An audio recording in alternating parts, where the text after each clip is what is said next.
Mbola miteny amintsika foana Andriamanitra tranetrany. Sokafo ny fonao dia fofany amin'ny lanitra ny tananao. Maro-panehoana fa faly amin'Andriamanitra tsika. Makasitraka sy manome voninahitra azy indray tsika fanomeny maraina vaovao. Zao Tompo, androany maraina izay dia tonga eo eto anatrehanao ao anatin'ny fivondronan'ny ny olo-masina. Izay nivonjenao nataonao olom-baovao mahafantatra anao miray tanteraka aminao miombona aminao. Aoka ny fanahinao Andriamanitra androany hitari-dalana anay, ahafahanay miombona tanteraka, iray sofina aminao, iray vava aminao, iray maso aminao, iray tena aminao. Fa tonga izay Tompo hanombo ny tenanay sy ny nofinay fa iombona tanteraka amin'ilay nofo vaovao, ilay saina vaovao, ilay maso vaovao, izay fanaka hitoeranao, tranolay hitoeranao.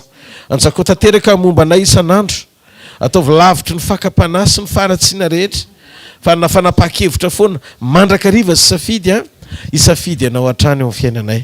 Mitenena androany maraina, mampandresena amin'ny alalan'ny teninao, amin'ny anaran'i Jesosy.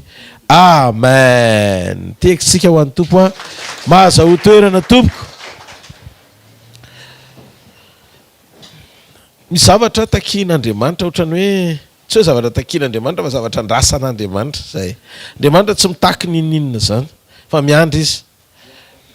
Misy fotoana mantsy izy miteny hoe, misy fotoana izy ao anaty Baiboly fa lazaiko amintsika foana. Misy fotoana Andriamanitra miteny hoe tiava, tiava. Dikany hoe tiava dia hoe avoay ilay fitiavana. Dia misy fotoana izy miteny hoe mifalia. Dikany rehefa miteny izy hoe mifalia dia misy fifalianao fa avoay. Andriamanitra zany tsy hoe manome baiko amin'ny zavatra fantany fa tsy misy ao anatinao. Fa variana izy mijery anao hoe fa maninona ianao tsy faly nefa za efa nanome anao fifaliana. Dia manaitra anao izy hifaly. Hitanao amin'izay le hoe mahasamihafa an'ilay fampatsiahivana.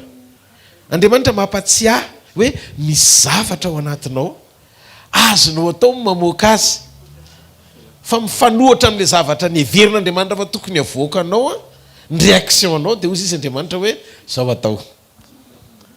Torotsany ny tanany sy aman-dreny. Androany maraina dia izara amintsika ao anatin'ny fotoana fohy ny ataoko, afahako misitraka, ny vahaolam-panontronana. Inona ny tokony ataoko mba ahafahako misitraka ny vahaolam-panontronana? Ny olona atao hoe endry dia zay mahafeny sofiny, tsy mihaino zavatra hafa ankoatr'izay lazain'Andriamanitra azy. Averiko, anisan'ny fahendrena faran'izay tsotra raisin'ny olona anankiray ao anatina fanapahan-kevitra tonga saina tsara eo amin'ny fiainany, ny fananany fifehezana ny sofiny, tsy haino zavatra hafa ankoatr'izay lazain'Andriamanitra.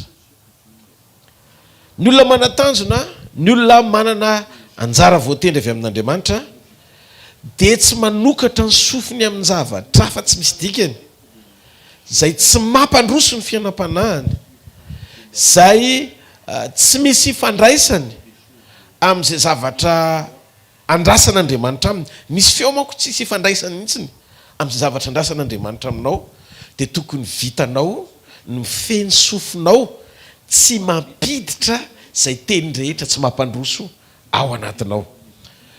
Tadiova ny sakafo vatanao, miantoka ho an'ny ahafahanao mihinan-kanina ahasoa ny vatanao dia ny vavanao, ary ny antoka ahasoa ny vavon'ny mpanahinao.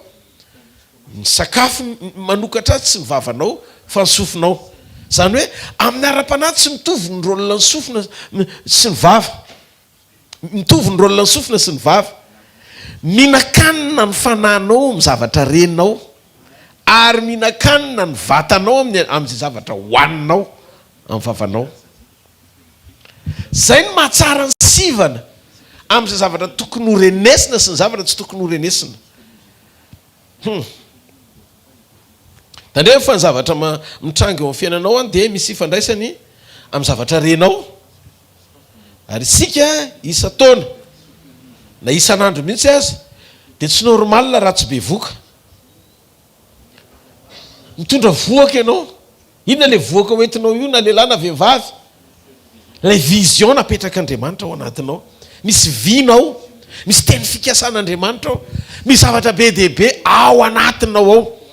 Mbola tsy voatery hoe hitany masinao le izy, fa rehefa niraisinao tamin'ny amenina le izy, rehefa nanokatra ny fononao sy nampitoetranao tamin'ny fanantenana an'Andriamanitra le izy, dia efa ao le izy. Noho izany mitondra voaka ianao. Alleloia. Tadio fa zany zavatra teneniko zany dia mitombona, satria zao ninninona zavatra hoentinao avy amin'Andriamanitra ao anatinao. Ianao zany amin'ity taon'ity tena tsapanao mihitsiny hoe tena renao zany mihitsiny hoe ohatry ny metanetana ianao. Tena tsy haiko fa ato anatiko ato misy zavatra tsy maty zany mihitsiny, misy zavatra mifanohatra amin'ny zavatra eritreretin'ny saiko, ny zavatra mitranga, fa tsy manaiko dobo mihitsy ahako. Misy zavatra hitan'ny masoko, tsy dia mahafinaritra loatra indraindray, tsy arak'izay antenaiko azy. Le hoe mandalo sekoly ianao, ny sekoly tsy hoe mampianatra anao, fa ny sekoly mampatsiahy anao, mampatsiahy ny sekoly. Sekoly no fampatsiahivana, fanairana. Ina le zavatra nairana antsika, zavatra nairana antsika dia ny fahafahantsika mitombo amin'ny fahalalana tsara an'Andriamanitra. Le fahalalana tsara tsy hoe kory hoe mahalala ny zavatra tokony atao, fa fantatrao le fahafenony sy mahizy azy an'Andriamanitra. Rehefa fantatrao ny mahizy azy an'Andriamanitra dia tsy hozongozona mihitsy ny ao anatinao, ahita ny fanoherana iotry no ny fahalebiazan'ilay Andriamanitra izay fantatrao fa miaraka aminao. Lanja ny fanotronana sy ny setrasetra-panotronana azonao isitrahana amin'ny fisehoan'Andriamanitra, ny herin'Andriamanitra, ny fahefantenin'Andriamanitra, dia misy ifandraisany, ny fahatoninananao miatika zavatra heveriny zao tontolo zao fagoavana ho bitika mihoatra no ny fahalebiazan'Andriamanitra miasa ao anatinao. Tsy mahare tehaka ao an'Andriamanitra. Halleloia. Ahoana ary le lalana? Ny fahavalo isan'andro dia mandefa zana-tsipika foana amin'ny teny anafidy izy anjara voateny amin'ny baiboly dia milaza fa ny zavatra rehetra iainanao eto an-tany dia efa voasoritra tao amin'ny alifahan'Andriamanitra daholo. Zany hoe fony mbola tsy nitorotoroana tao kibon'ny nentsika no efa fantany. Ka ninona tenen'ny fahavalo aminao, ninona tenen'ny mpakahala anao, ninona tenen'ny mpialina, dia tsy tokony amenao toerany reny ambabiny ainao manjerinao, fa tokony hifantoka foana ianao amin'izay zavatra tokony ho henoinao, ampandroso anao, ary tsy miaino izay tsy tokony ho henona, fa manomboka mianatra mampiditra ny sofinao, akato sy haino izay zavatra tokony ho henonao avy amin'Andriamanitra, ampandroso anao, atateraka izany eo amin'ny fiainanao. Amen. Mila mitondra voaka ara-panahy sika amin'izay lazain'Andriamanitra amintsika. Ary ny tompo marika na tonga antsika be voka dia ny fimbonantsika sy ny firaisantsika amin'ny tenin'Andriamanitra. Anakery zany ahatonga anao ahazaka ny ao anatinao hitondra zava-panahy. Tondra zava-panahy ianao. Amin'ny teny gasy koa rehefa miteny vehivavy be voka tsika dia miteny hoe mavesatra. Zay fitenitsika mavesatra. Aoka avesatra fifaliana ianao, aoka avesatra fitiavana, aoka avesatra finoana, aoka avesatra fahasoavana, aoka avesatra fahalebiazana, ireo fahasaran'Andriamanitra rehetra, ireo teny fikasan'Andriamanitra rehetra, aoka avesatra an'izany ny ao anatinao. Zao tsy zavatra ety ivelany mihitsy ny anomenao antoka sy finoana hoe ety ny fiainanao, tsy zavatra ety ivelany mihitsy, fa misy zavatra ao anatinao tokony ampitsika anao foana hoe Andriamanitra sady tsy andao anao, tsy anary anao, tsy afoy anao, ny anjaranao apetrao fotsiny vina, fa raha vao mipetraka io tsy anjaranao manatanteraka an'io, fa Andriamanitra no mikajy ao am-pony atateraka na ny teny na ny fikasana na ny atateraka andreo zavatra etra nolazaindreo eo amin'ny fiainantsika. Misy fanahy masinao. Inona zany ny zavatra ampatsahivina antsika androany maraina? Ny fampatsahivina antsika androany maraina, mianary ianao ampangina ny feo an'ny nofinao mba hahafahan'ny fanahy masina mitarika anao sy mitondra anao amin'ny programany. Zay io zany ny point voalohany. Mianatra tsika eo amin'ny fiainana, mampangina ny saitsika. Sarotra be io. Io ny atao hoe sekoly faran'izay danse. Ino sana be io. Mampangina ny ao anatinao, mampangina anao mba hahafahan'ny fanahy masina miteny ao anatinao sy mampiteny anao ary miteny amin'ny alalanao. Io sekoly io sarotra be. Misy fotoana ao anatin'le mitady ivony reny fa mafanafana be anao satria nahoana mbola ianao ihany no miteny. No sainy mangina tampoka ianao. Tena ino mihitsy le bitsika hoe ianao ve dia mbola ohatr'izany foana. Amin'io efa tady andeha lavitra mihitsy ianao amin'ilay programme eritreretinao zao no ataoko, tianao ataoko, akaria anao an'izao Ty Andriamanitra hoe dia enina mihitsy hoe misitona le feo. Misitona le feo ohatra ny kofony zany le feo dia manomboka mahazo aina amin'izay ianao mivavaka. Rehefa ao anatin'iny mandana mivavaka aingana na minitra vitsivitsy azy dia manandrata tanana any amin'ny lanitra dia misorana Andriamanitra manomboa manandratra fiderana sy fitsaoana an'Andriamanitra avy ao anaty. Hitanareo ny fiantraikan'ny zavatra renao dia misy ifandraisany amin'ny voaka ao anatinao. Ila le zavatra hoentinao. Fa ny fisian'ny Jaune aloha fisian'ny anjara voatendrin'ny Elizabeta dia mibitaka rehefa nandrehan'ny Maria ny araba azy. Tsy hoe voaniditra Maria dia mibitaka Jaune fa niainga ny salutation niteny Maria ny araba dia vao ny araba Maria eniny Elizabeta mibitaka Jaune. Hitanareo ny zavatra eniny sofinao tokony ampibitaka dia anao vao may koa amelombelona ny destin ao anatinao. Amen. Ronatsantsika ny lioka toko voalohany Lioka toko voalohany. Lioka toko voalohany 9:7 ka hatramin'ny 10:7. Ina ny zavatra mitranga ao. Ary niditra tao an-tranon'i Zakaria izy ka ny arabany Elizabeta, Maria. Ary rehefa reny Elizabeta ny fiarabany Maria dia nibitaka ny zaza tao an-kibony ary ny fenona ny fanahy masina Elizabeta. Misy zavatra renao zany tonga dia mameno anao. Mamelombelona anao. Zay ny zavatra tokony ho renesi ny sofinao satria misy ifandraisany amin'le voaka ao anatinao. Dia niantso tao feo mahery hoe izy voatasa vehivavy ianao ary voatany ateraky ny kibonao. Avezana tonga avan'izao amiko no mba vanginy reniny tompoko fa indro raha vao reny sofiko ny feon'ny fiarabanao dia nibitaka noho ny hafaliana ny zaza tao kiboko ary sambatra ianao izay mino fa efa izay zavatra nampilazain'ny tompo taminao. Hitanareo lezy. Zay aloha ny point voalohany. Fehezo ny haino amanjerinao. Azo feheziny eo. Misy zavatra ohatry ny mody mahafinaritra zany fa tsy mahafinaritra. Tsy asoa fiainanao le izy. Raha vao eo amin'ny nofo le fahafinaretana dia tsy avy amin'Andriamanitra. Zay no mahatonga antsika tsy miezaka ny ampijoro anao isitona fahafinaretana amin'izay zavatra hitany masinao sy iainanao eto ambonin'ny tany. Fa mampiditra anao lalina mba hanana an'izay karazana fahafinaretana tsy hananan'ny olona fa tonga an'ilay olom-baovao azo aina avy ao anatinao hanovany zavatra rehetra ety ivelany. Sa tsy zany? Zay le fiarahana amin'Andriamanitra. Zay ny tena izy. Faharoa, raha tianao ny sitraka ny vahaolam-panontronana. Ao Samuela voalohany 7:10. Resaka mikasika momba ny adiny Davida sy Goliata. Alleluia. Samuela voalohany 7:10. Ny 7:7 ka hatramin'ny 9:7 amin'ny anaran'i Jesosy. Ary le Filistina tamin'i Davida alika angano ataony lahy amin'ny tena, antony lahy amin'ny tena ary nanozona ny Davida tamin'ireo andriamanina le Filistina sady nao tamin'i Davida hoe avy ety amiko dia omeko ny voromanidina sy ny bibidiny nofony lahy. Fa io kosa Davida tamin'ilay Filistina. Ianao manantona amin'ny sabatra sy ny lefinariny lefipoy. Fa za kosa manantona anao amin'ny anaran'i Jehovah Andriamanitra ny Israely, Jehovah tompony maro, Andriamanitra ny miaramila ny Israely, zay efa noaikanao. Ary anio no anoloran'i Jehovah amin'ny tanako, ary amely anao ka hanapaka ny lohanao dia omeko ny voromanidina sy ny bibidiny fatiny miaramila ny Filistina androany mba ho fantatry ny tany rehetra fa manan'Andriamanitra tokoa ny Israely. Alleluia. Dia ireo ny prinsipany Davida. Fantatsika fa Davida dia olom-ba ositra. Samuela nirahana iantso azy avy any anaty ala, hosorana teo amin'ny rahalahiny, ho mpanapaka ny Israely olon'Andriamanitra. Dia inona ny zavatra mitranga? Amin'ny olom-ba ositra azy dia manana fahalalana Davida, manana fahatakarany Davida hoe amin'ny alalan'ny fanahy masina ao anatiny satria matoa ny hosorana izy dia manana ny fanan'Andriamanitra ao aminy. Dia zao Goliata nanao izay fomba rehetra hanambaninan'i Davida. Ary nataony Goliata teo masom-bahoaka hoe ohatran'ny hoe sous-estimé zany Davida nambaniny.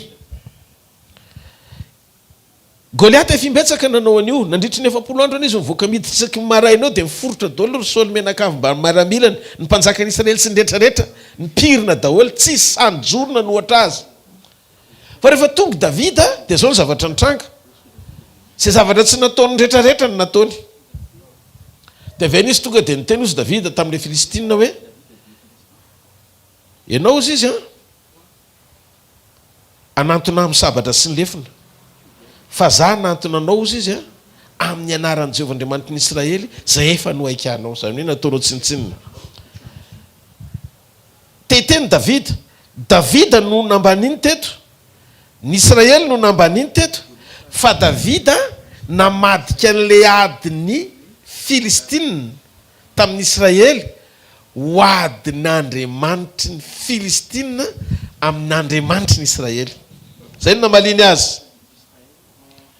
Ny 9 ny zavatra nitranga tonga dia ozy izy Davida indray. Anio izy izy no anoloran'i Jehovahandriamanitra anao hoeto an-tanako.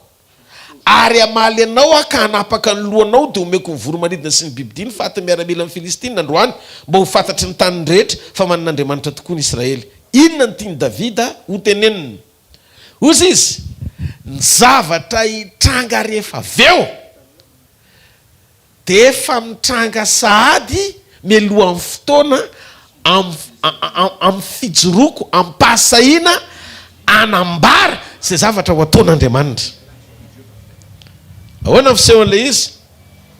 Ilay zavatra hitranga eo androany, hitranga eo amin'ny fiainanao rehefa avy eo, mialohan'ny hitrangan'ilay izy hita maso ho fiainana azonao tsapahitanina, tenen'ilay izy eo am-bavanao mba ho ren'ilay problème. Halleluja. Fa zay mihitsy ny prinsipa an'Andriamanitra. Toetra an'Andriamanitra teo ampamoronana. Alohan'ny isy ny mazava ny teneniny aloha ilay izy isy mazava eo. Misy mazava vao nisy mazava.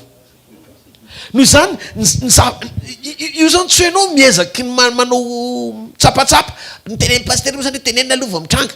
Non, mila renao mihitsy ao anaty le fandresen-dahatra sy le fiadanana fa ny zavatra hitranga eto androany tsy problème io ny anapaka azy fa ny Andriamanitra no anapaka azy. Amen. Halleluja. Zany jerentsika amin'ny Genesis toko voalohany. Le zany zany tsy manao hoe confession, tsy le hoe confession no lazaiko eto.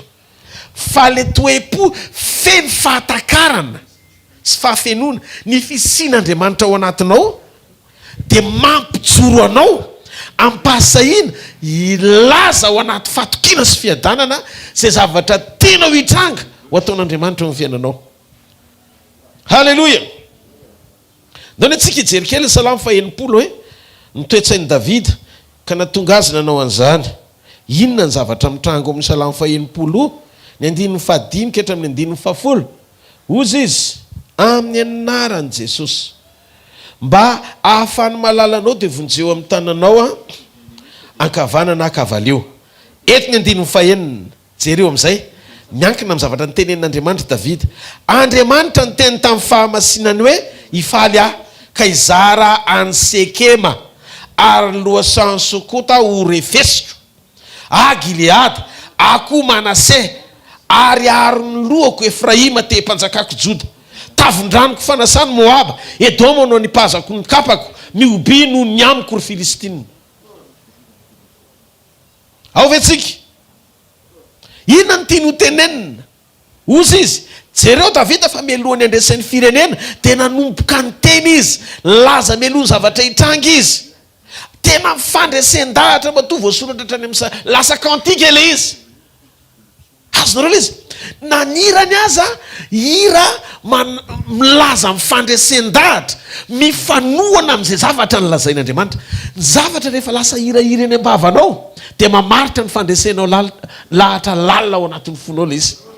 Dia tsy mahagaga ty lehilahy ty raha nandresan'ireo firenen'ireo ary natolotra Jehovah am-pelantanana ilay izy. Satria tsy tasotra teny amin'ny endriky Davida mihitsy ny endriky ny faharesena mialohan'ny fotoana etrehany ady. Fa ny fifaliany dia zao ny lazain'Andriamanitra teo amin'ny fahamasinany efa omeny areto tamin'ny reto tsy maharety eka ao an'Andriamanitra. Halleluja. Halleluja. Andriamanitra ozy izy ny teny tamin'ny fahamasinany hoe ifaly aka hizara any Sekema ary ny lohasan'ny Sokota ho refesiko. izy amin'io mbola tsy nahazo ny tanàna ny sekema akory fa efa nyteny melohan'ny fotoana izy fa izarany io tany io eritrereto hoe izy tsy mpiasa ny domaine akory. Misy karazana fahefana zany tsy voatery ao anatiny hoe ho mpiasa ny domaine ianao vao afaka izarana Antananarivo. Fa azo refesiny ny tontolo ara-panahy ny fahefana firenena anankiray ho an'ny olona manam-pahatakarana ny alehibe an'Andriamanitra izay niteny taminy hoe zay tany diavinao dia ho atolotra anao sy ny taranakao mandrakizay. Tsy mahareteka ho an'Andriamanitra. Hitanao domaine sy ny fahafahanao manapaka amina karazan-javatra anankiray asehon'Andriamanitra eto an-tany ny fahefam-panapahana tsy hita maso. Tsy hoe amin'ny plezira hoe amin'ny fahafinaretana azo zavatra maro. No. Fa ho amin'ny fahatanterahany sitrapon'Andriamanitra dia misy ositra ao anatinao. Io ositra ao anatinao io le fanahan'Andriamanitra efa ny fampiresahan'Andriamanitra taminao melohan'ny fotoana natongavanao eto an-tany. Fa tonga eto an-tany ianao ambabon'ny fanjakan'ny tany ho tapahan'ny fanjakan'Andriamanitra. Ary le tsy any amin'ny resaka hoe titra sy voninahitra hita maso hoe lasa filoham-pirenena ianao na lasa député voafidy-bahoaka ianao. Tsy hipiasa amin'ny domaine reto Davida. Niatrika ny sekema izy tao anatina ady fa melohan'ny fotoana efa nataony salamo. Manomboka androany ataovy salamo zay fandresen-dahatra ao anatinao fa zay le tao hoe fiekofana marina. Ny fiekofana marina dia ny fifandraisanao amin'ny tenin'Andriamanitra ao anatinao. Mazaka maniraka anao hifankahita amin'ilay Andriamanitra ny teny.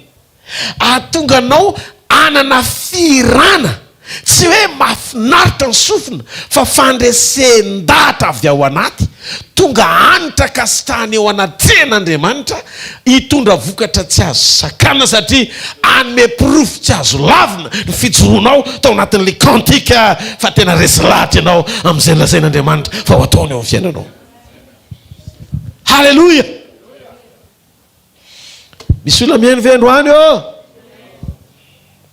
izy mbola tsy nahazo an'le tanàna akory fa efa ny amin'ny fizarana amin'ny programme. Maharaka izy satria mpamaky Genèse Genesis ao amin'ny Genesis toko 5:20 ao niteny Andriamanitra tamin'ny Abrahama. I Abrahama hovain'ny tany zay tsy anazy ny taranakao ary ho ampahorin'ny olona 400 taona any izy. Fa rehefa tapitra ozy izy 400 taona io dia ho avoaka kory zareo amin'ny fitahiana mahatretrika. Dia tsika nahita ao anaty Baiboly fa tonga tokoa Mosesy rehefa tapitra ny 400 taona ny rahana amoaka ny zanak'Israely. Misy zavatra zany Andriamanitra miteny zavatra meloa fantatra Andriamanitra i Abrahama fa tsy 400 taona ny fiainana eto ambonin'ny tany. Nefa programany taranaka ty aoriana be mbola tsisy taminga nisaka ray akory nefa nilazain'Andriamanitra. Amin'ny fotoana io nefa izy vo avy nitaraina hoe tsy mananjanaka hafa ny anankiray amin'ny ato an-tranoko ny andova. Andriamanitra zany miresaka amin'ny Abrahama. I Abrahama mitady zaza ray. Andriamanitra efa miteny hoe 400 taona le izy efa taranaka efa firenena nilazain'Andriamanitra. Ao anatin'ny olona anankiray Andriamanitra mahita firenena. Hitanareo le vision dépassée. Ny an'ny Abrahama ray ny ao anatiny hoentiny ao an'Andriamanitra. Ny an'Andriamanitra firenena ao an-damosiny no hitan'Andriamanitra. Ary ny an'Andriamanitra tsy hoe koa miako taranaka ianao ony eto amin'ity tanàna ity fa ny programa rapitso no efa lazainy sady io taranako io atsenanatsy dia ho avoaka koatr'izao. Zany hoe le kajy zany hoe raha ohatra zany ka ana dia zao fotsiny zany ataon'ny Abrahama amena tsisy tafiditra anao tsy azony le izy. Kinao rehefa miresaka amin'Andriamanitra rehefa Andriamanitra no miresaka aminao ka miteny aminao hoe voaty teny dikan'izay anokatra ny vision-nao izy hiteny aminao tsy mifanaraka amin'ny niveau-nao fa eo amin'le dingana misy azy. Zany hoe rehefa miantso anao izy ianao no mila miakatra fa rehefa hamonjy anao izy ny midina. Izy niantso amin'ny Petera ny robo-drano fa izy namoaka amin'ny Petera avy ao anaty lakana nandeha teny ambony rano Petera. Raha vao izy ny miantso miala tao ianao. Halleloja. Hitanareo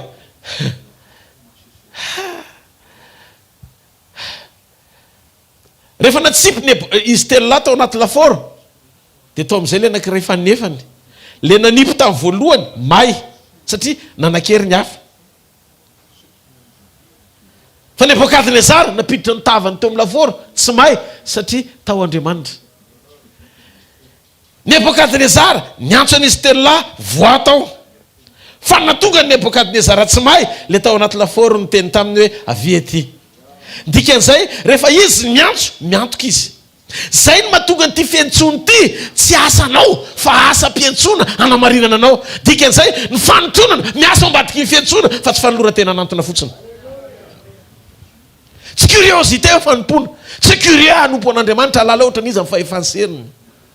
Fa rehefa miantso izy azoko ny antoka fa ao amin'ny atmosférany ao amin'ny tontolo ny itondrany noho izany rehefa ao amin'ny tontolo ny itondrany ohatra amin'ny Petera mamaly ny antsony eny ampivoan-drano mandeha ambony rano na tiako na tsy tiako satria misy ny fiantohan'Andriamanitra.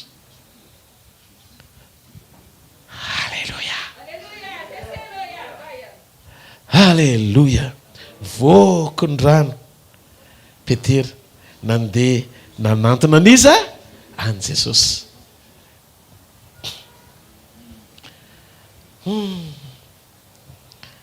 Halleluja. Io tsy toerana no amaritra an'io hoe toerana mahafinaritra be ao anaty zaridaina Andriamanitra ny tonga. Fa misy koa toerana tsy voatery hafinaritra mety nanipazana anao mety ny anaty lavaky ny lioana. Fa raha vao présent eo Andriamanitra maîtriser le présence adolana. Zay le hoe vahaolam-panontronana. Aza mieritreritra ianao hoe mbola ny anaty lavaka ny toerana nisy ianao. Ataovy azo antoka fa misy fanotronana eo amin'ny fiainanao. Zay le fahatonina ny anaty toerana sarotra zay tsy hita raha tsy misy communion amin'ny fanamasina ianao. Ary rehefa tanteraka ny fiombonanao amin'ny fanamasina ao anatin'ilay ady dia hanomboka sehoan'Andriamanitra amin'izay mampiavaka anao amin'ny hafa.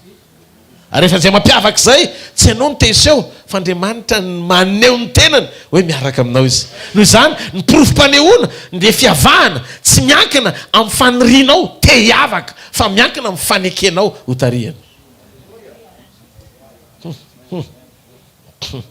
Davida mbola tsy nazo ny Sekema akory dia fa mizara tanàny tonga dia mizara ny Sekema izy. Izy mbola tsy nandrefy akory ny Sokoto ohatran'izy izy andrefiny fa izy ho refeziko rehefa afaka fotoana foy. Halleluja. Tiako Davida. Dia jereo ny zavatra teneniny ifaly ao izy ka hizara ny Sekema ary lohasan'ny Sokoto ho refesiko. Tonga dia efa ao ny Gileady ako Manase ary ny lohako Efraima te mpanjakako Joda. Tonga dia apetrapetra ny dolo tavon-dranoko fanasany Moaba nalanetra amin'ny tanin'ny Esau. Edoma no anipazako ny kapako. Zany hoe firenena ray zany ho an'ny kapany fotsiny. Ohatrany hoe mi-sous-estimé an'le situation zany izy. Ady nefa no hatreny ao anatin'le izy. Hitanareo zay ny mampiavaka ny olona manana ny atao hoe ositry ny mpanjaka. Zay le ositry ny mpanjaka zay. Ny ositry ny mpanjaka mambabo fanjakana. Le izy tena hoe fambaboana fanjakana. Tsy amin'ny endrikita maso. Tsy amin'ny endrikita maso le izy. Fa amin'ny tontolo lalina ao anaty. Esan'ny herin'Andriamanitra avy amin'Andriamanitra. Nanao zay fahefana zay. Dikan'izay tsy hoe manambany ny ady David eto. Fa milaza mpifaliana izy. Miteny zavatra ohatrany hoe ianao zao mihaino azy dia ohatrany hoe tena mirehirebe David. Kapany ve rangaron'ny olom-ponina any Edoma zany tena zany tena kapany ve zany nambabony anay teto mba hitoerany kapany fotsiny. Ny tena marina ampiredredeny fahafantarany ny fahalebiazan'Andriamanitra izy.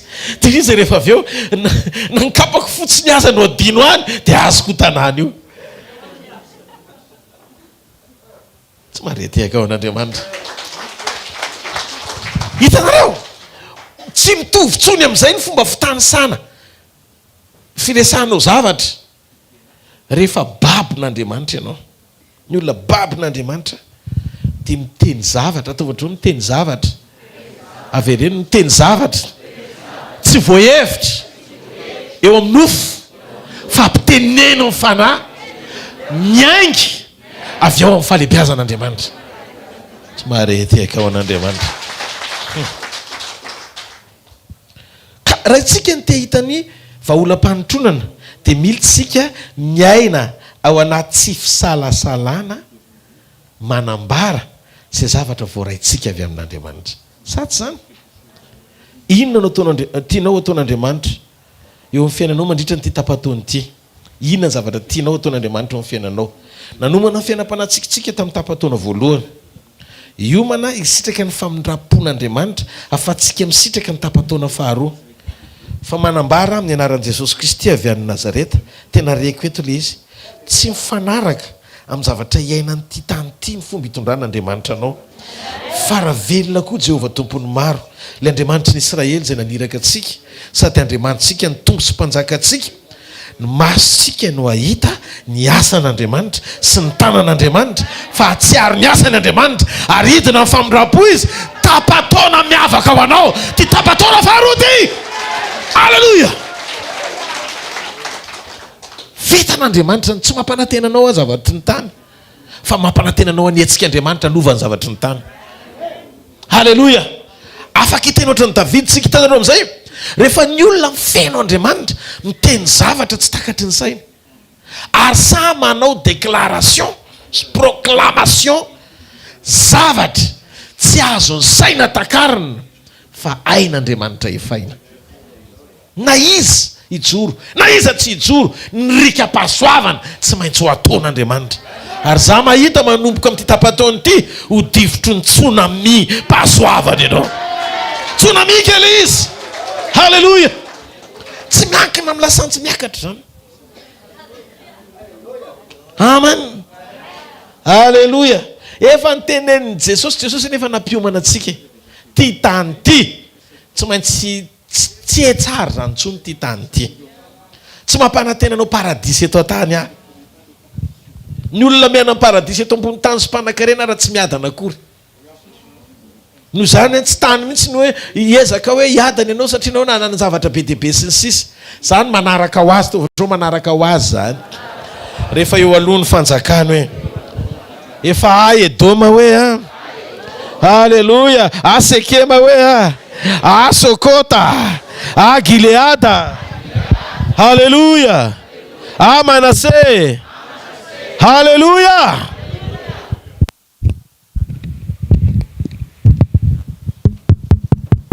Ambany be fotsiny ty. Halleluia. Halleluia. Rehefa niteny an'izay Davida dia zay tokoa zavatra marina. Ary ny zavatra miseho dia zao, militsika mianatra miteny ohatran'ny Davida, mianatra miteny ohatran'ny Davida. Le hoe mianatra miteny ohatran'ny Davida dia mitenena tahaka ny Davida. Samy laza ampasahiana zay anjaranao, kanefa mbola tsy tanteraka na mbola tsy hitany masonao na iainanao. Samy teny ianao. Rehefa fiainana tonga dia samy teny. Miteny ianao hoe any fiadanana. Fiadanako nomeko anareo Jesosy, ana zany ny fiadanana. Rehefa nino an Jesosy sy manana an Jesosy ianao dia manana fiadanana ao anatinao. Any fifaliana, any fahasambarana, any fiainana, any fahatsara-panahy, any fanambinana. Tahaka ny anambinana ny fiainam-panahiko koa ny anambinana nomba aray manontolo. Amen. Zany lazay ny tenin'Andriamanitra. Any fahasalamana avy any ambony.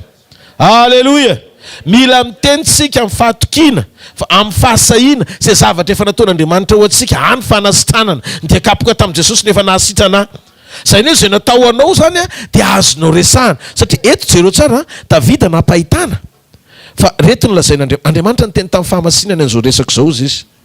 Tsy hoe zany te hiteniteny foana satria za mihina fahasalamana. Tsy besoin mahatonga ny Davida ny tenen'ilay izy.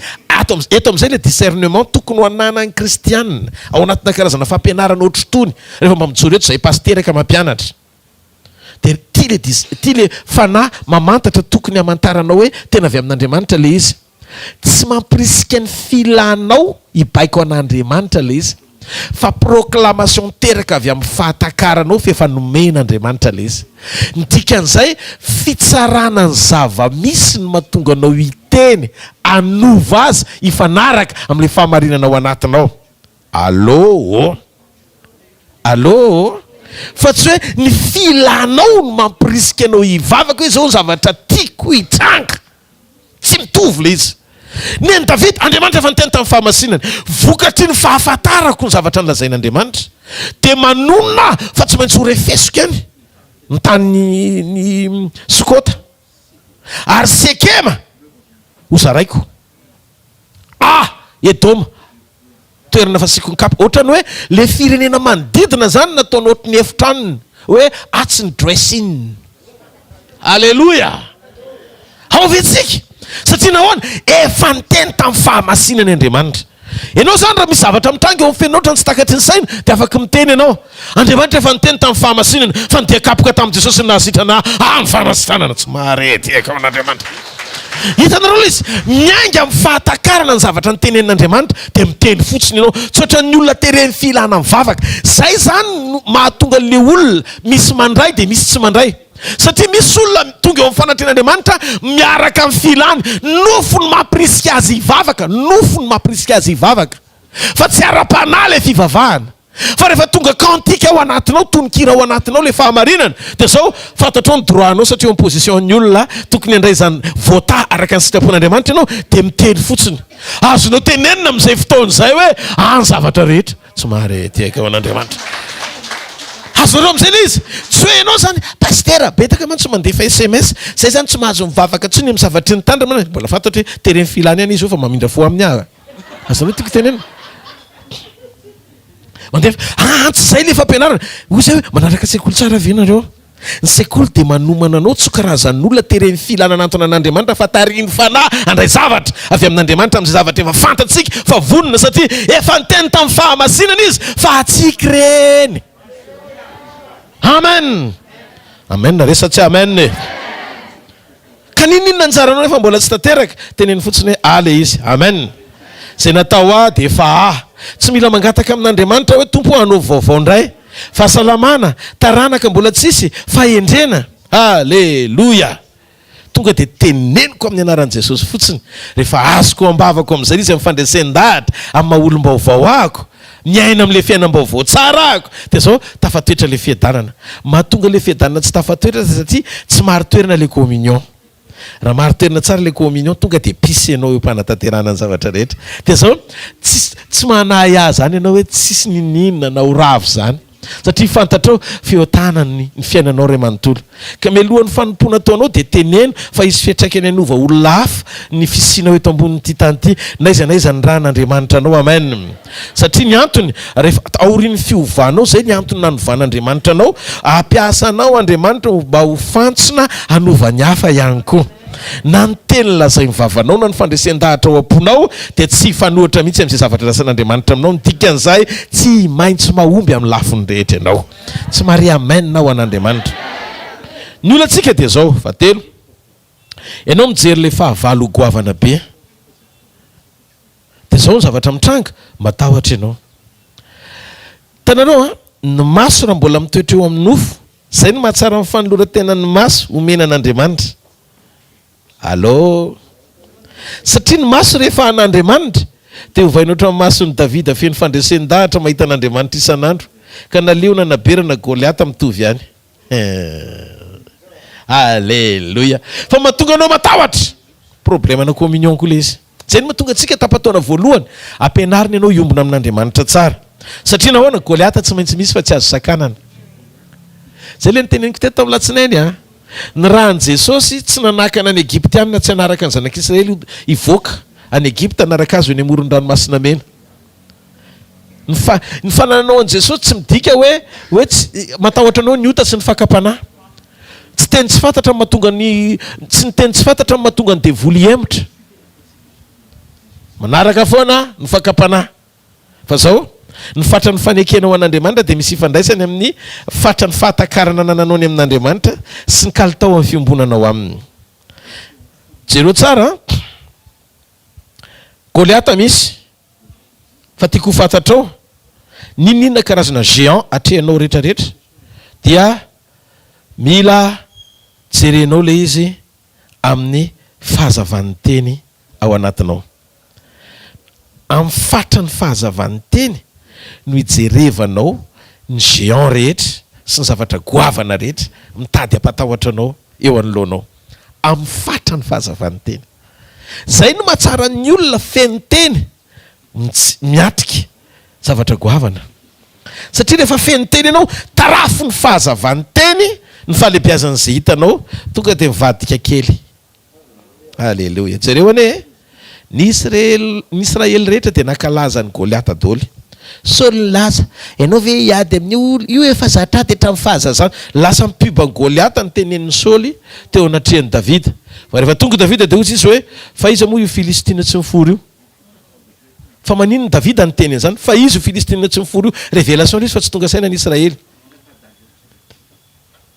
Fa izy io fa tsy niteny izy fa izy olona goavana be io, tsy resaka goavana, izy io Filistina tsy mifory io. Davida tsy niteny hoe izy io goavambe io. Hitany fa zay tsy mifora dia tsy vahoaka an'Andriamanitra, ary rehefa tsy mifora dia tsy omban'Andriamanitra ny dikan'izay.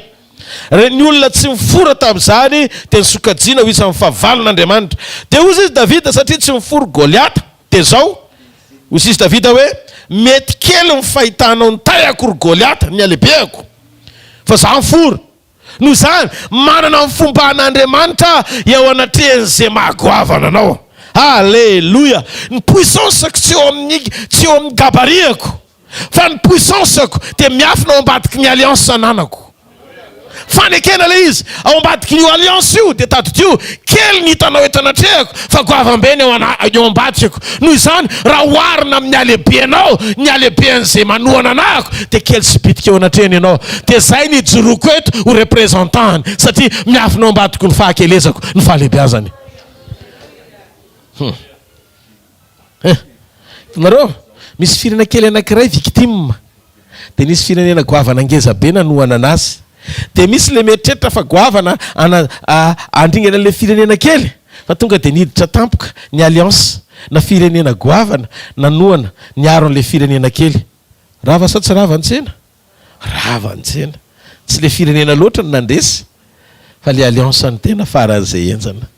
Tiako fantatrao fa rehefa tonga ny fahazavan'ny teny ao anatinao dia na tianao na tsy tianao dia manomboka miakatra ny fomba fijerinao ny zava-misy. Inona le fiakaran'le izy? Andriamanitra ny lasa mibany eo fa tsy le problème ntsony. Alleluia. Raha mijery azy ianao dia afaka ny anambany fa zavatra tsy fantatrao dia zao ny alliance ananako amin'Andriamanitra ny forceko, satria ny fahalebiazany dia taditio ato. Alleluia. Tsy tapesipesena, tsy hitanao maso le izy fa satria Andriamanitra miaraka amiko, miaraka aminao no tiako tenenina koa.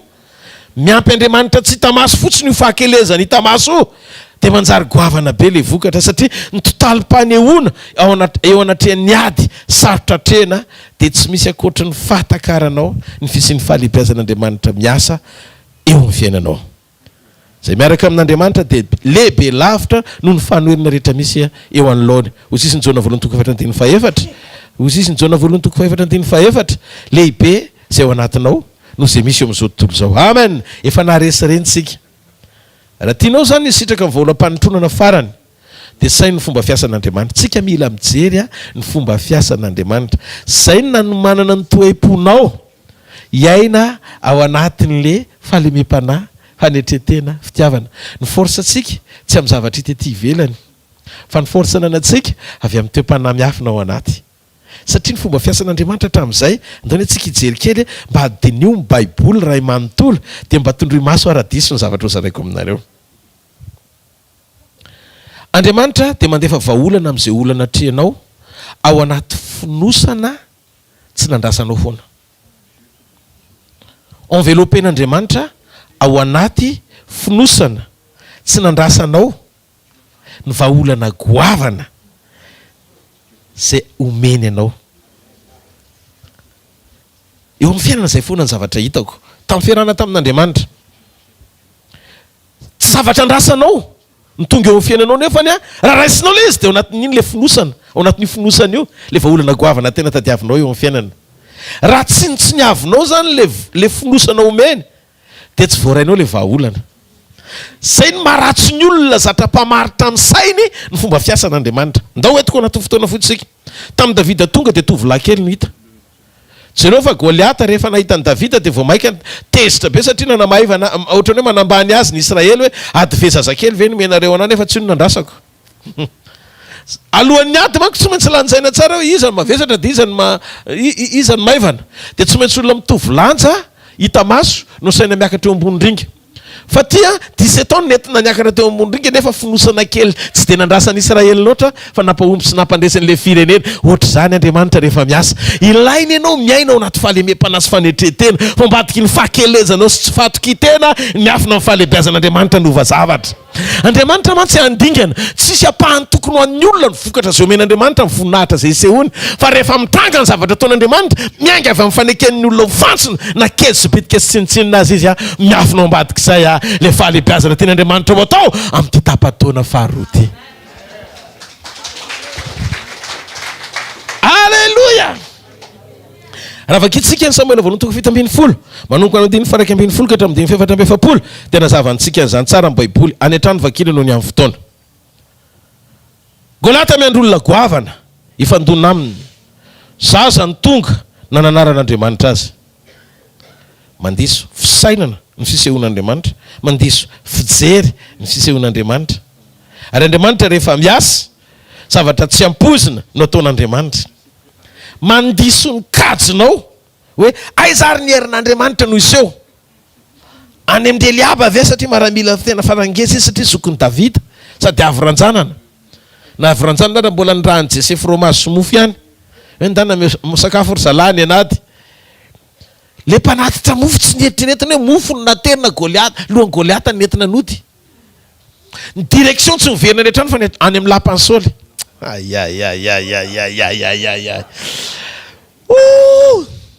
Rehefa tratra n'Andriamanitra ny toe-ponao eo amin'le endriky ny fahakelezana ao anaty fahalemem-panahy mamiratra be le vokatry ny fanahy amin'izay ny tapataona faharoa fantsina tsy ampozina ianao satria tsy any amin'ny eritreretin'ny sain'ny olona hoe zany maherinay tsy le te hafan'ny olona.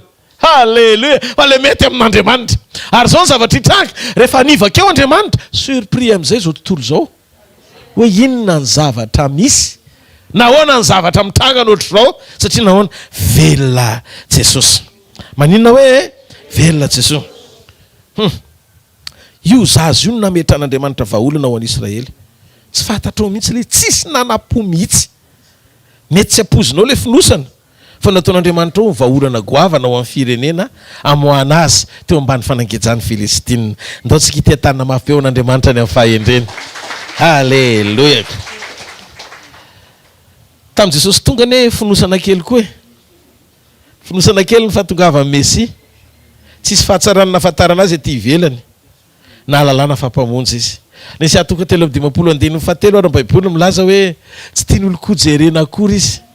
Tsisy endrika akory nafatarana azy hoe tena Mesia izy. Tsy tiany olo koa jerena akory izy. Kanefa nitondra ny famatsian'Andriamanitra amonjenany olombelona. Famatsiana ngeza be ny men'Andriamanitra azy. Isaia toka 3:17 ka hatramin'ny 14. O Jesosy metitra nomby no hitantsika nahaterahany.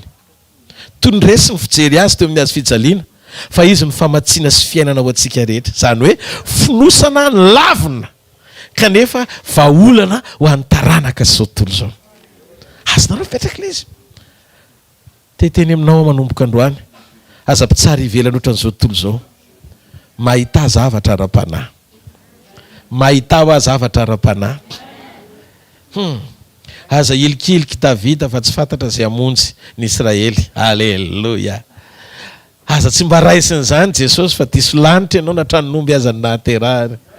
Noho izany tsy zavatra ivelany mihitsiny no hamaritana ny asaripidin'ny zavatra anankiray avy amin'Andriamanitra.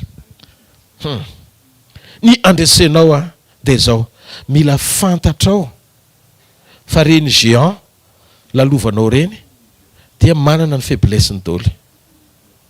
Ny point faible an'ireny géant reny dia misy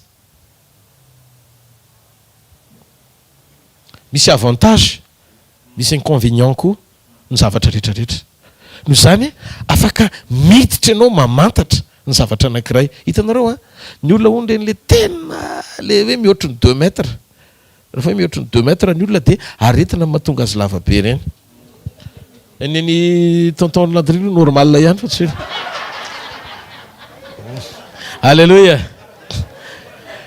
Fa matetika misy tumeur bénigne ny anatin'ny lohan'ilay olona. Dia iny zany no miactiver ny croissance, hormone de croissance tonga dia mahatonga azy manana avantage be ny mihoatra noho ny olona rehetra amin'ilay fotoana itombony. Ao ve tsika?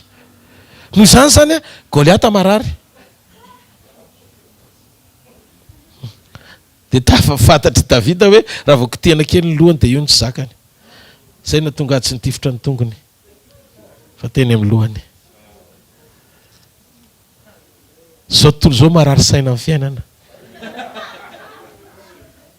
Fa ny zanak'Andriamanitra mahita couloir esorana ao anaty zavatsarotra satria nahoana anao zavatra Andriamanitra. Anao zavatra Andriamanitra. Halleluja. Tsangana eo toerana misy anao ofany amin'ny lanitra ny tananao dia andaontsika isotra azy fotsika manontolo. Ofany amin'ny lanitra ny tanantsika dia isotra ny Jesosy sika. Sotra anao zay Tompo ny amin'ny fotoana androany maraina. Makasitraka anao zay amin'ny zavatra rehetra zay ataonao. Tsy voatery ho takatry ny saina maha-olombelona ny zavatra lalovana fa ny zavatra azo antoka dia zao mamovelona be mihitsy zay miaraka aminao. Falo ny fonay, ravoravo ny fanahinay, ny sainay tafatoetra tsara amin'ny sitraponao, ny fanahinay manome voninahitra anao satria fantatray fa manompo Andriamanitra velo zay. Otrony mandrakariva ny tsirairay avy ao anatina toe-po afaka moka ireo vokatry ny fanahy mba apetsia tsara ny zavatra rehetra eo amin'ilay programa tena ilana ho anay. Oka ahery ny tsirairay avy Andriamanitra. Oka ahery ny tsirairay avy. Oka tsisy hoketraka ny tsirairay avy. Androso mandrakariva ao anaty fiadanam-po, fifaliana, fitsarana, ifakahita tahaka ny nahitany Davida. Miady rehetra ohatreny ka nataony hirahira hoe zao ny zavatra hitranga satria tsara fiombonana aminao izy. Tsy le mangidy be miatrikady reny, tsy le olona tonga dia mahita ny fahareseny melohan'ny fotoana ny mbohan'ny ady, fa olona efa mihirahira fandresena melohan'ny andraisan'ny sabatra. Halleluja. Ny tenin'Andriamanitra mbola tsy hovakina akory fa mifonay tonga dia metanetana hoe fandresena indray ny eo ambadika zao, fandresena indray ny eo ambadika zao. Zany manetsika ny vahaolam-panontronana eo amin'ny fiainanay. Tononoko amin'ny anaran'i Jesosy Kristy avy any Nazareta. Miady rehetra trenao na ara-panahy na eo amin'ny ainao na eo amin'ny fiainanao andavanandro zay efa vitan'i Jesosy. Satria tafiditra ao an-tsainao sy ao am-ponao zany fahamarinana zany. Anokatra amin'ny masonao Andriamanitra ahalala zay faritry ny fananana tokony anao nomeny anao. Misy mibody le izy satria ny tanin'ny Edoma tsy natao any Esau fa natao ho an'i Davida. Ay misy tompony fa raha mbola tsy tonga ny tompony dia nipindrana ny mahazo aina. Ny fahasalamana natao anao fa ny aretina natao an'ny devoly.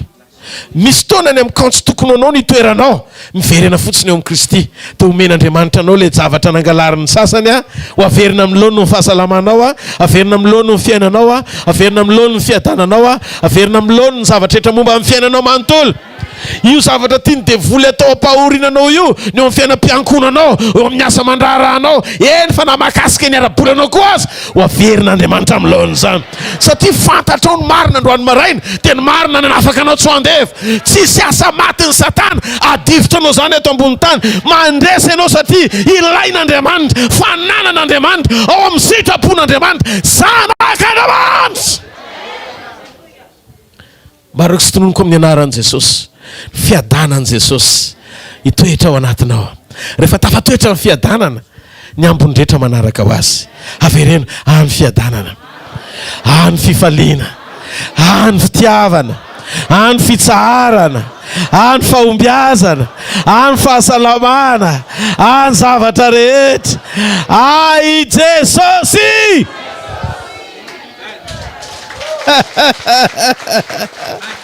Afofany amin'ny lanitra ny tananao dia misora azy amin'ny fonao manontolo. Mangatany isotry ny fifalian'Andriamanitra amin'izay. Mangatany isotry ny fifalian'Andriamanitra ameno anao, ameno eo anatin'ny fonao. Le fifaliana mihoatra noho ny fahalalana rehetra, le fiadanana mihoatra noho ny fahalalana rehetra. Ampitombo anao amin'ny Kristy Jesosy. Ampitombo anao amin'ny Kristy Jesosy. Tsisy arombaka anao amin'ny tanin'Andriamanitra zany mandrakizay.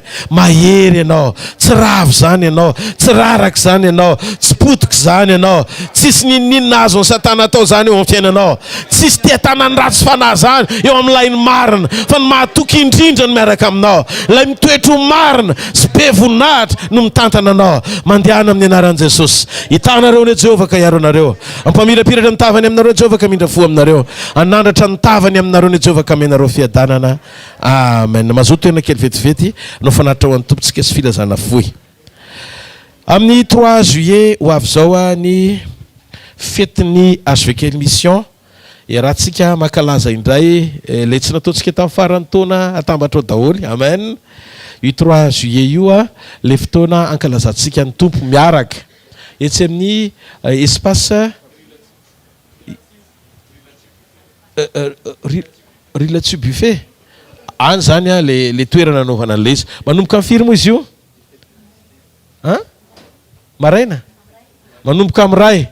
Manomboka amin'ny ray ora zany io fotoana io rahantsika misy tapakila any amin'ny taty Arso 250 000 francs fandraisana anjara ao anatin'le izy. Nasivana an'le esprit tsy hoe akory sanatria anao vidy varotra tsika fa ny tombony rehetra sy ny fafana rehetra azo ao anatin'le izy dia ho arotsakitsika any amin'ny centre daholy. Noho izany manao ary ataontsika foana. Alleluia. Maika ao anatin'ny occasion na fety ifandraisantsika tsara amin'ny teny sy fanombohana amin'ity taona ity hiatrehantsika ny tapataona faharoa. Amen. Dia ataovy azo antoka ianao fa mitondra ny fonao manontolo ao anaty etaeta hanomboka miaraka amin'izany fotoana izay sokafantsika amin'ny tapataona faharoa izany. Hitantsika tsiray avy Andriamanitra. Tenenino akaikinao tsy antery nefa hoe fampitiavana be fotsiny. Amen. Raha misy namana tsy manana dia mba manaovana sakrifisy ho anazy. Halleluja. Fa tsy tiako iraha teny io fotoana io zanaky ny asa fanompona indrindra itsika eto amboma vitriky ny Sekoly. Amen. Hitantsika tsirairay avy Andriamanitra. Azadiny koa fotoana raha-pitso maraina fa fotoana manokana eto iarahana amin'ny lehilahin'Andriamanitra anankiray izay. Izay ampiasain'ny tompo mahery mihitsy amin'ny resaka fanambiana tsosy fitahim-panahy. Paster Jorabe azy ndao tsika tiatara mafy eo an'Andriamanitra. Halleluja. Tonga daholo ny amen. Dia ny Zomariva etsy amin'ny tranompokon'olona Analakely sy ny sabotsy maraina etsy any tahaka amin'ny fotoana mahazatra somam-panotronana sy sabotsy maraina ny fandraisana amin'ny fandraisan'ny tompo. Dia samia ho tain'Andriamanitra avokoa isika rehetra. Ndao ary itsangantsika fampizara fahasoavana. Sodra tompo. Fa